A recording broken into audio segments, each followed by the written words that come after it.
श्री स्वामी समर्थ. आजची ही माहिती प्रत्येक स्वामी भक्तासाठी खूप महत्वाची आहे, म्हणून ही माहिती शेवटपर्यंत नक्की ऐका. कारण येत्या 20 मार्च रोजी स्वामी समर्थ महाराजांचा पवित्र प्रकट दिन येत आहे. हा दिवस स्वामी भक्तासाठी खूप मोठा आणि पवित्र मानला जातो. या दिवशी जर आपण श्रद्धेने काही साधी सेवा केली तर स्वामी समर्थ महाराजांची कृपा घरावर राहते, आपल्यावर राहते, असे अनेक आपल्या स्वामी भक्तांचा अनुभव आहे. म्हणून ही माहिती शांतपणे आणि श्रद्धेने ऐका. आणि जर तुम्ही आमच्या चॅनलवर नवीन असाल तर चॅनल सबस्क्राईब करा आणि बाजूला असलेली घंटीही दाबा. कारण येथे आपण स्वामी समर्थांची सेवा, उपाय आणि भक्तींची सोपी माहिती सांगत असतो. स्वामी समर्थ महाराज हे अक्कलकोटचे महान संत श्री स्वामी समर्थ महाराज आहे. लाखो लोकांचा हे ते आधार आहेत. आजही अनेक भक्त सांगतात की संकटाच्या वेळी स्वामी स्वतः मदत करतात. म्हणूनच स्वामी समर्थ प्रकट दिन हा प्रत्येक भक्तासाठी खूप आणि खूप महत्वाचा दिवस आहे. या दिवशी अनेक भक्त अक्कलकोटला जातात आणि मठात दर्शन घेतात. पण सगळ्यांना अक्कलकोटला जाणे शक्य होत नाही. काही लोक कामात असतात, काहींची परिस्थिती वेगळी असते, काही लोकांची परिस्थितीच वेगळी असते, म्हणून आपल्याला अक्कलकोटला या दिवशीच जाणं शक्य होत नाही. पण स्वामी समर्थांची सेवा आपण घरी बसूनही करू शकतो. फक्त मनात श्रद्धा असली पाहिजे. या दिवशी घरी काही महत्वाची कामे केली तर स्वामी समर्थ महाराजांची कृपा आपल्यावर नक्कीच राहते, नक्कीच मिळते असे म्हटले जाते. सर्वात पहिले काम म्हणजे स्वामी समर्थांच्या मूर्तीला अभिषेक घालावा. या प्रकट दिन आहे, म्हणून या दिवशी शक्य असेल तर स्वामी समर्थांच्या मूर्तीला अभिषेक घालावाच. सकाळी लवकर उठून अंघोळ करून आपले घर स्वच्छ करून ज्या ठिकाणी स्वामी समर्थांचा फोटो किंवा मूर्ती आहे ती जागा आधी स्वच्छ करावी. स्वामींचा फोटो किंवा मूर्ती स्वच्छ कपड्याने प्रेमाने पुसून घ्यावे. नंतर स्वच्छ पाण्याने अभिषेक घालावा मूर्तीला. काही जण दूध किंवा पंचामृताने अभिषेक करत असतात. अभिषेक घालताना मनात स्वामी समर्थांचा जप करावा, स्वामी समर्थांचे नाव घ्यावे आणि शक्य असेल तर पुरुष सुक्तम म्हणावे. काही भक्त पुरुष सुक्तम 11 वेळा म्हणतात, पण 11 वेळा जमले नाही तर किमान 1 वेळा 3 वेळा तरी पुरुष सुक्तम म्हणावे. अभिषेक झाल्यानंतर मूर्ती स्वच्छ कपड्याने पुसावी आणि फोटो असतील तर फोटो समोर ठेवून पुरुष सुक्तम म्हणू शकतो. त्यानंतर स्वामी समर्थांना चंदन लावावे. कपाळावर चंदन लावून नमस्कार करावा. नंतर स्वामींना चाफ्यांची फुले किंवा पिवळे फुले अर्पण करावी. फुले अर्पण करून दीप लावावा, उदबत्ती लावा आणि शांतपणे स्वामींना नमस्कार करा. आपण अभिषेक करताना सुद्धा दीप लावून ठेवायचा आहे. मनात स्वामींना प्रार्थना करा, स्वामी महाराज आमच्या घरावर तुमची कृपा सदैव असू द्या, कृपा ठेवा आणि आमचे रक्षण करा. या दिवशी आणखी एक महत्वाची सेवा म्हणजे स्वामी समर्थ चरित्रांचे आपल्याला पारायण करायचे आहे. पारायण केले नसतील तर या दिवशी आवर्जून एक तरी पारायण करावे.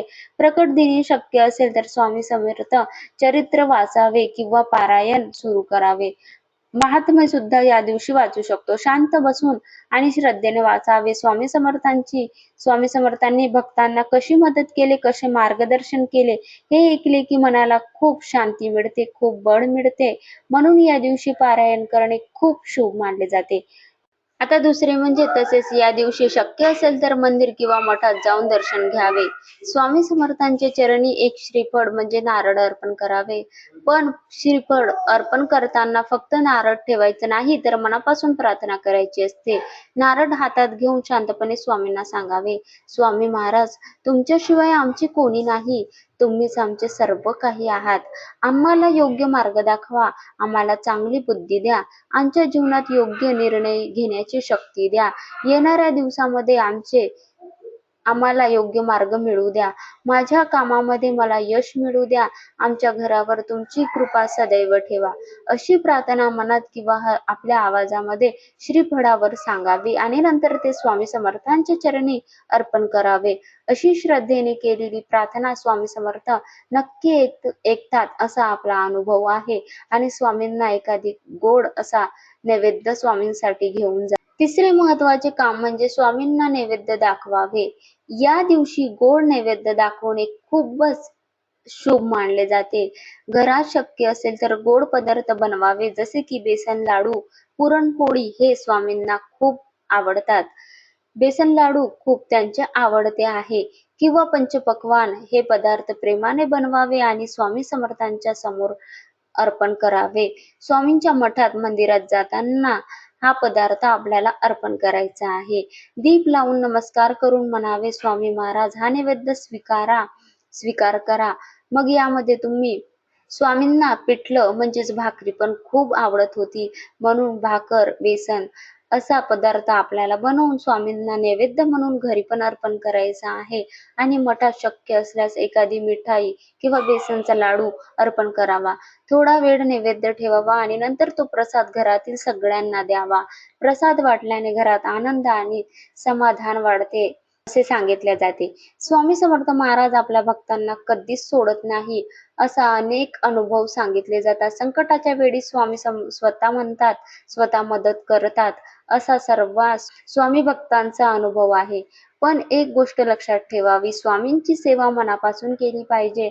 श्रद्धा आणि विश्वास असला पाहिजे, तेव्हाच आपली सेवा पूर्णपणे होत असतात. आपण मनामध्ये काहीतरी वेगळंच विचार करत आहे आणि सेवा करत आहे, त्याला काहीच अर्थ नसतो. शेवटी या दिवशी स्वामी समर्थ महाराजांची आरती नक्की करावी. सकाळी पूजा झाल्यावर आणि संध्याकाळी दिवा लावून स्वामी समर्थांची आरती म्हणावी. स्वामींची आरती मठामध्ये, मंदिरामध्ये होत असतात, तर त्या वेळेला नक्कीच या दिवशी जावे. मंदिरामधली आरती करायला जावे. आरती करताना आपलं मन शांत ठेवून सर्व मन स्वामी समर्थांना नमस्कार करून स्वामींची आरतीमध्ये उपस्थिती ठेवावी. तसेच या दिवशी दिवसभर स्वामी समर्थ, जय जय स्वामी समर्थ किंवा श्री स्वामी समर्थ या मंत्राचा आपल्याला नाम जप करायचे आहे. दिवसभर आपल्याला या मंत्राचा वेळ मिळेल तेव्हा कामात असो, कुठेही असो, फक्त एकच नाम घ्यावे, श्री स्वामी समर्थ, श्री स्वामी समर्थ, श्री स्वामी समर्थ. स्वामींचं नाव घेत राहिले की मनाला शांती मिळते आणि घरात सकारात्मक वातावरण तयार होत असते. आणि स्वामींचा तारक मंत्र सुद्धा या दिवशी आपल्याला 11 वेळेस पठण करायचा आहे. स्वामी समर्थांचा तारक मंत्र म्हटल्याने, त्याचे तीर्थ तयार केल्याने घरामध्ये सकारात्मक एक ऊर्जा तयार होतो आणि आपल्याला तारक मंत्र म्हटल्याने स्वामी आपल्याला तारत असतो. स्वामी आपल्या पाठीशी असतात, आपल्या सोबतीला असतात. म्हणून या दिवशी शक्य असेल तर अजून एक आपल्याला काम म्हणजे दान. दान हे सर्वश्रेष्ठ आहे. स्वामी ही सर्वात मोठी सेवा आहे. गरजूवंत व्यक्तीला, गरज असलेल्या लोकांना या दिवशी अन्न द्यावे, अन्न दान करावे, गाईला चारा द्यावा किंवा मंदिरात थोडे दान करावे. श्रद्धेने केलेले छोटे दान देखील खूप मोठे पुण्य देणारे असते. अशी श्रद्धेने सेवा केली तर स्वामी समर्थ महाराजांची कृपा नक्की मिळते. फक्त मनात विश्वास ठेवावा आणि नाम जप करत राहावा. म्हणून यावर्षी 20 मार्च रोजी स्वामी समर्थ प्रकट दिनी ही सेवा नक्की करा.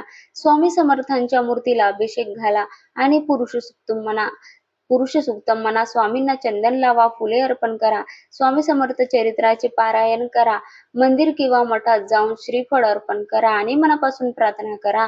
स्वामींना गोड नैवेद्य दाखवा आणि प्रसाद वाटा आणि दिवसभर वेळ मिळेल तेव्हा, कुठेही असो तेव्हा फक्त एकच नाम जपा, श्री स्वामी समर्थ, श्री स्वामी समर्थ, श्री स्वामी समर्थ. स्वामी समर्थ महाराज तुमच्या घरावर नक्की कृपा करतील.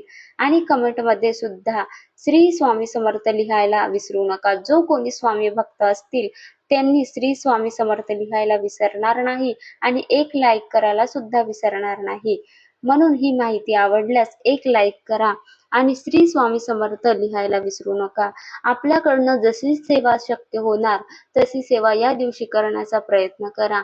आपल्या घरामध्ये सूतक असतील किंवा महिलांचे काही प्रॉब्लेम असतील तर त्यांनी या दिवशी फक्त स्वामींचं नामस्मरण करावे. स्वामींचे नामस्मरणच हे सर्वात मोठी सेवा आहे. स्वामींचा नाम जप करा आणि अन्नदान करा, ही खूप मोठी सेवा आहे. आपल्याकडनं जशी शक्य होईल तशी सेवा या दिवशी करण्याचा प्रयत्न करा. श्री स्वामी समर्थ, जय जय स्वामी समर्थ.